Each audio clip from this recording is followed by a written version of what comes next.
Hi. ഇന്ന് നമുക്കൊരു easy peasy beef കറി ആയാലോ? ആക്ച്വലി ഇത് ഞാൻ ക്രിസ്മസിന് വേണ്ടി വെച്ചിരുന്നതായിരുന്നു. സാരമില്ല, ചില സാങ്കേതിക പ്രശ്നങ്ങൾ കാരണം എനിക്കത് നിങ്ങൾക്ക് ന്യൂ ഇയറിന് വേണ്ടി സമർപ്പിക്കുന്നു. അപ്പം ഞാൻ നമ്മുടെ ബീഫ് നല്ല ഉപ്പും കുരുമുളക് പൊടിയും ജിഞ്ചർ ഗാർലിക് പേസ്റ്റും പിന്നെ കുറച്ച് മീറ്റ് മസാലയും കൂടി ഇട്ട് വേവിച്ച് അവിടെ കുക്കറിൽ വെച്ചിട്ടുണ്ട് കേട്ടോ. അതിനുശേഷം ഒരു പാൻ എടുക്കുക, അതിലേക്ക് ശുദ്ധമായ വീട്ടിൽ തന്നെ ആട്ടിയ വെളിച്ചെണ്ണയാണ് ഞാൻ ഉപയോഗിച്ചിരിക്കുന്നത്. Note the point. എന്നിട്ട് അതിലേക്ക് ഇട്ടു, കുറച്ച് കടുകിട്ട് പൊട്ടിച്ചു. അതിനുശേഷം കുറച്ച് തേങ്ങാക്കൊത്തും കൂടി ഇട്ടിട്ടുണ്ട്. പല നാട്ടിലും പല വീട്ടിലും പല ആൾക്കാരും പല രീതിയിലാണ് ബീഫ് കറി വെക്കുന്നത്. ഇത് ഞാൻ വെക്കുന്ന ഒരു സിമ്പിൾ ഈസി പീസി ബീഫ് കറിയാണ് കേട്ടോ. അപ്പം അതിലേക്ക് ഞാൻ നമ്മുടെ തേങ്ങാക്കൊത്തിലേക്ക് കുറച്ച് ഒരു നുള്ള് മഞ്ഞൾപ്പൊടിയും കൂടി ഇട്ടിട്ടുണ്ട്. എന്തിനാണെന്ന് ചോദിച്ചാൽ അതിന് പ്രത്യേകിച്ച് ഉത്തരവൊന്നുമില്ല, ഇട്ടുക അങ്ങോട്ട് ഇട്ടത് തന്നെ.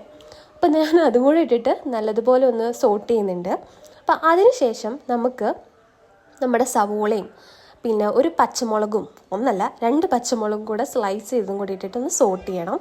അപ്പം ഞാൻ ഇതിലേക്കും കുറച്ച് മഞ്ഞൾപ്പൊടി ഇടുന്നുണ്ട് കേട്ടോ. ഒരു കളർഫുള്ളിന് വേണ്ടിയിട്ടാണ് ഞാൻ ഇതിടുന്നത്.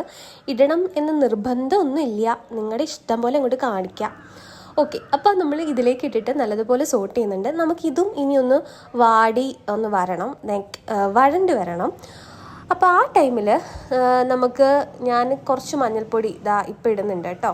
ഇച്ചിരി കൂടിപ്പോയോ എന്ന് എനിക്കൊരു സംശയം ഉണ്ടായിരുന്നു, എങ്കിലും കുഴപ്പമില്ല, കറിയല്ലേ, സാരില്ല, ഇതൊക്കെ ബാലൻസ് ആയിക്കോളും. ഓക്കെ, ഇനി നമുക്ക് മഞ്ഞൾപ്പൊടിയും കൂടി ഇട്ടിട്ട് നല്ലതുപോലെ ഒന്ന് സോട്ട് ചെയ്യണം. അപ്പോൾ ഈ സോട്ട് ചെയ്യുന്നതിൻ്റെ ഇടയ്ക്ക് ഞാൻ അപ്പുറത്ത് കുക്കർ തുറന്ന് നോക്കാൻ പോകുന്നുണ്ട്. കാരണം ഞാൻ ഇതുവരെ അത് വേവിച്ച് ഇത്ര വിസിൽ കഴിഞ്ഞിട്ടൊന്ന് വെച്ചിരിക്കുകയായിരുന്നു. അപ്പം ഞാൻ തുറന്ന് നോക്കിയിട്ടുണ്ടായിരുന്നില്ല അത് സെറ്റായിട്ടുണ്ടോ ഇല്ലയോ എന്നുള്ള കാര്യം. അപ്പം ഞാൻ തുറന്നു നോക്കി. അപ്പോൾ എന്തായാലും അത് വെന്തിട്ടുണ്ട് കേട്ടോ, നല്ലതുപോലെ വെന്ത് സെറ്റായി വന്നിട്ടുണ്ട്.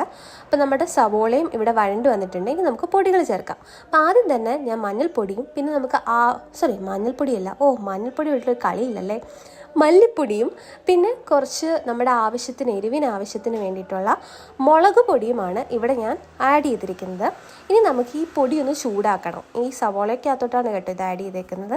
ഇനി നമുക്ക് ആ ഒരു പൊടിയുടെ പച്ചമണം മാറിയിട്ട് ഒന്ന് കിട്ടണം. പിന്നെ ഞാൻ ഇതിലേക്ക് കുറച്ച് വെളിച്ചെണ്ണയും കൂടെ ആഡ് ചെയ്യുന്നുണ്ട് എക്സ്ട്രാ ആയിട്ട്. നമുക്കിത് നല്ലതുപോലെ ഒന്ന് ആ ഒരു പൊടിമണം മാറുന്നിടം വരെ നമുക്കിത് ചൂടാക്കി കൊടുക്കണം കേട്ടോ. അങ്ങനെ ഇരുന്നപ്പോഴാണ് ഞാൻ ഒരു സത്യം മനസ്സിലാക്കിയത്, എൻ്റെ ആ കുഞ്ഞിച്ചട്ടിയിൽ ഇത്ര ബീഫ് കൊള്ളൂല.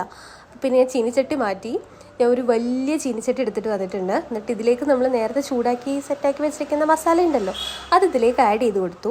ഇനി നമുക്ക് നമ്മുടെ ബീഫ് വേവിച്ച് വെച്ചിട്ടുണ്ടല്ലോ, അപ്പോൾ അതിൽ ബീഫിൻ്റെ അകത്ത് ഓൾറെഡി കുറച്ച് വെള്ളമുണ്ട്, അത് മതി, നമ്മൾ എക്സ്ട്രാ ആയിട്ട് ഇവിടെ വെള്ളം ആഡ് ചെയ്യുന്നതേ ഇല്ല. ഞാൻ ആ വേവിച്ച് വെച്ച ബീഫും കൂടെ ഇതിലോട്ട് ആഡ് ചെയ്യണം. കണ്ടോ, നല്ല നെയ്യുള്ള ബീഫായിരുന്നു കേട്ടോ. അപ്പം ഞാൻ ആ ഒരു ബീഫ് കൂടെ ഇതിലേക്ക് ആഡ് ചെയ്ത് കൊടുക്കുകയാണ്. ഇനി ഒന്നുമില്ല, നമുക്കിതൊന്ന് ജസ്റ്റ് ഒന്ന് തിളച്ച് വരണം. അതായത് ബീഫിലേക്ക് നല്ലതുപോലെ ഒന്ന് ഇളക്കി ആ മസാലയെല്ലാം ഒന്ന് പിടിക്കണം.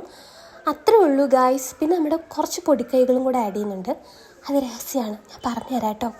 ഓക്കെ, അപ്പോൾ അത്രയും കൂടെ ആഡ് ചെയ്തിട്ട് നമ്മുടെ ബീഫ് കറി ഇവിടെ സെറ്റായിരിക്കും. അപ്പം ഞാൻ എല്ലാം ആ കുക്കറിൽ ഒരു പീസ് പോലും നമ്മൾ വെറുതെ വിടാൻ പാടില്ല. അപ്പം ഞാൻ എല്ലാ പീസിനെയും എടുത്ത് ഇതിൻ്റെ അകത്തോട്ട് ഇട്ടിട്ടുണ്ട്. ഇനി നമുക്കിത് നല്ലതുപോലെ ഒന്ന് ഇളക്കി ഈ ബീഫിലേക്ക് ആ മസാലയെല്ലാം ഒന്ന് പിടിച്ച് അങ്ങനെ കിട്ടണം കേട്ടോ. നല്ല നെയ്യുള്ള ബീഫായിരുന്നു അന്ന് കിട്ടിയത്. എനിക്ക് നെയ്യുള്ള ബീഫ് ഭയങ്കര ഇഷ്ടമാണ് കേട്ടോ. ചിലർക്കത് ഇഷ്ടമല്ല, എന്നെപ്പോലെ ഇഷ്ടമുള്ളവർ ആരൊക്കെ ഉണ്ടെങ്കിലും കമൻറ്റ് ബിലോ. ആദ്യമായിട്ടാണ് എൻ്റെ ചാനൽ കാണുന്നെങ്കിൽ കമൻറ്റ് ചെയ്യാനും ബെല്ലൈക്കൻ ഞെക്കി പൊട്ടിക്കാനും സബ്സ്ക്രൈബ് ചെയ്യാനും ബെല്ലൈക്കൻ ഞെക്കി പൊട്ടിക്കാനും കമൻറ്റ് ചെയ്യാനും ഷെയർ ചെയ്യാനും മറക്കരുത്. സോ ഇറ്റ്സ് മൈ ഭാവന ഭൗമൻ. അപ്പോൾ നമ്മുടെ ബീഫ് കറി ഞാൻ നല്ലതുപോലെ ഒന്ന് ഇളക്കി അതിലേക്ക് നല്ലതുപോലെ പിടിപ്പിച്ചിട്ടുണ്ട്. ഇനി നമുക്ക് ഇതിലേക്ക് നമ്മുടെ കുറച്ച് പൊടിക്കൈകളൊക്കെ ചേർക്കണം. അതിനു മുമ്പായിട്ട് ഇത് നല്ലതുപോലെ ഇളക്കുന്നുണ്ട് കേട്ടോ, കാരണം ആ മസാലയെല്ലാം അടിയിലാണല്ലോ. നമുക്കതെല്ലാം ഇതിലേക്ക് നല്ലതുപോലെ പിടിച്ചു കിട്ടണം. ഇനി നമുക്ക് ഇതിലേക്ക് കുറച്ച് മസാല, നമ്മുടെ ബേ ലീഫും അതും പിന്നെ ഗരം മസാലയും കൂടി ഇതിൻ്റെ അകത്ത് ആഡ് ചെയ്തിട്ടുണ്ട് കേട്ടോ. ടേസ്റ്റിന് വേണ്ടിയിട്ടുള്ള പൊടിക്കൈകളാണോ എനിക്കറിയില്ല, എല്ലാവരും ഇടുമായിരിക്കും അല്ലേ. ഓക്കെ, അത് കഴിഞ്ഞിട്ട് നമ്മുടെ ബേ ലീഫ് ഉണ്ടല്ലോ, ബേ ലീഫ് അത് കൂടെ കുറച്ച് ഞാൻ ഇടുന്നുണ്ട്. മെഥി ലീഫ് അല്ല, ബേ ലീഫ് ഇടുന്നുണ്ടായിരുന്നു. പിന്നെ നമ്മുടെ ആവശ്യത്തിനുള്ള ഉപ്പും, നമ്മൾ ഓൾറെഡി ബീഫിൽ വേവിച്ചപ്പോൾ കുറച്ച് ഉപ്പിട്ടിട്ടാണ് വേവിച്ചത്. അപ്പോൾ ഈ കറിയിലേക്ക് നമ്മൾ ടേസ്റ്റ് ചെയ്ത് നോക്കിയിട്ട് ഉപ്പ് വേണം എന്നുണ്ടെങ്കിൽ നമ്മൾ ആഡ് ചെയ്യണം കേട്ടോ. ഓക്കെ, അപ്പം നമ്മൾ അല്ലെങ്കിൽ അത് ഓർമ്മ വേണം. അപ്പോൾ നമ്മൾ ആ ബേ ലീഫും കൂടി ഇതിലിട്ടിട്ട് ഞാൻ ഉപ്പൊന്ന് ടേസ്റ്റ് നോക്കിയപ്പോൾ എനിക്ക് കുറവായിട്ട് ഫീൽ ചെയ്തു. അതുകൊണ്ട് ഞാൻ ഉപ്പ് ഒന്ന് കുറച്ചുകൂടെ അഡീഷണലി ആഡ് ചെയ്യാണ്. അപ്പോൾ ഞാൻ ബേ ലീഫും പിന്നെ കറുവാപ്പട്ടയൊക്കെ ആഡ് ചെയ്തിട്ടുണ്ട് കേട്ടോ. കറുവാപ്പട്ട അതന്നെ, ആ കറുവാപ്പട്ടയുടെ ആ സ്റ്റിക്കൊക്കെ ഉണ്ടല്ലോ, അതൊക്കെ ആഡ് ചെയ്തു. അപ്പോൾ നല്ലൊരു ഫ്ലേവറും നല്ല സ്മെല്ലും ഒക്കെ കിട്ടും. അപ്പോൾ ഇനിയിപ്പോൾ നമുക്കിതൊന്നുമില്ല, തിളയ്ക്കുക, പിന്നെ കുറച്ച് കറിവേപ്പിലയും കൂടി ഇടുക. അത്ര തന്നെ നമ്മുടെ ബീഫ് കറി ഇവിടെ സെറ്റാവും. കണ്ടില്ലേ, ആ ഒരു തിളയ്ക്കാൻ ഇപ്പോൾ തുടങ്ങി കേട്ടോ ഇപ്പം തന്നെ. ഇനി നമുക്ക് ഇത് നല്ലതുപോലെ തിളച്ചൊന്ന് കുറച്ചൊന്ന് വറ്റി കുറുകി കിട്ടണം. അപ്പോൾ എൻ്റെ ബീഫ് കറി ഇവിടെ നല്ലതുപോലെ തിളച്ച് കുറുകി വന്നിട്ടുണ്ട്. ആ മുകളിൽ കണ്ടത് നെയ്യാണ് കേട്ടോ ബീഫിൻ്റെ, വേറെ ഒന്നുമില്ല.